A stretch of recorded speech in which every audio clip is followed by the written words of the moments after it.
વિદેશથી આયાત થનાર કપાસના તમામ પ્રકારના વેરા મુક્ત કરવામાં આવે તેવી માંગ સાથે આમ આદમી પાર્ટી દ્વારા આરએસસીને આવેદનપત્ર આપી રજૂઆત કરવામાં આવી હતી। વિદેશથી આયાત થનાર કપાસના તમામ પ્રકારના વેરા મુક્ત કરવામાં આવે તેવી માંગ સાથે આમ આદમી પાર્ટી દ્વારા આરએસસીને આવેદનપત્ર આપી રજૂઆત કરવામાં આવી હતી અને કપાસથી મુક્ત આયાતની છૂટ આપી છે।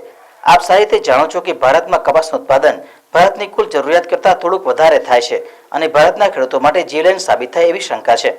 ગુજરાતના અને ભારતના ખેડૂતોનો કપાસ ઓક્ટોબર માસમાં બજારમાં વેચાવા માટે આવવાની શરૂઆત થઈ જશે, જેથી આજે આમ આદમી પાર્ટીના પ્રમુખ અશોકભાઈ ઓઝાની આગેવાની હેઠળ આરએસસીને આવેદનપત્ર આપી રજૂઆત કરવામાં આવી હતી।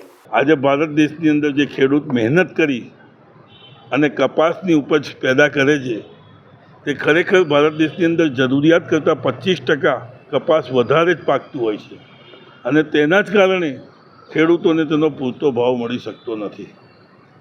આજે જે બહારથી આવતું કપાસ, જે અમેરિકાથી વિદેશથી આવતું કપાસ, તેની પર જે ડ્યુટી ભારત દેશમાં લેવામાં આવતી હતી એ ડ્યુટી એવા સમયે બંધ કરી દેવામાં આવી કે જ્યારે કપાસ તૈયાર છે, ખેડૂતોએ કપાસ બજારમાં વેચવાનો છે, એવા સમય પર ડ્યુટી બંધ કરતાં લોકોનું ધ્યાન બહારના કપાસ ઉપર જાય અને જો અહીંના ઉદ્યોગપતિઓ બહારથી કપાસ ખરીદે તો ભારત દેશમાં જે કિસાનોએ પેદા કરેલું કપાસ છે તે તેમને પડી રહે અને જે તેમની સિઝન છે એ બગડે।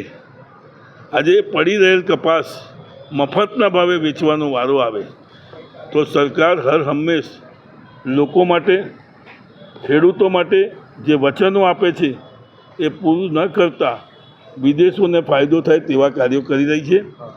આજે ખેડૂતો જેની પર પોતાનું ઘર, પોતાના સંતાનો, લગ્ન પ્રસંગ, આરોગ્ય, દરેક વસ્તુ એમનું નિર્ભર હોય, એમની રોજીરોટી છીનવાઈ જાય તેવા પ્રયત્નો છે સરકારના। સરકાર હંમેશા એવા કાર્યો કેમ કરે છે કે કિસાનોને આત્મહત્યા કરવા પર મજબૂર થવું પડે। માંગણી શું છે તમારી? અમારી માગણી એ જ છે કે જે બહારથી કપાસ આવતો હતો તેની પર જે આયાત ટેક્સ લગાવવામાં આવતો હતો એને બમણો કરવામાં આવે કે લોકો બહારથી ન ખરીદી અને પોતાનો દેશનો કપાસ વાપરે।